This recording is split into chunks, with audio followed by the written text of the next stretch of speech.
హరే కృష్ణ.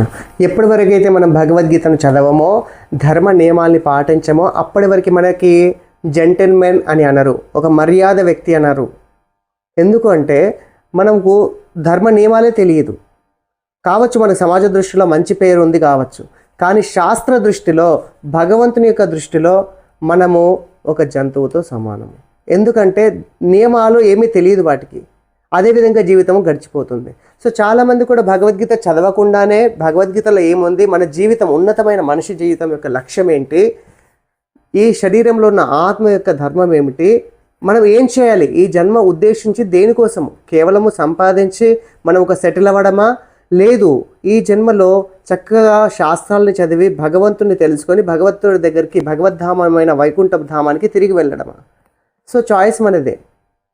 లేదు ఈ భగవద్గీత చదవడము ఆప్షన్ అని అనుకుంటే ఆప్షన్ కాదండి, ఖచ్చితంగా చదివి తీరాల్సిందే. భగవద్గీతను చదవడమే కాదు, చదివి మన జీవితంలో పాటించాల్సిందే.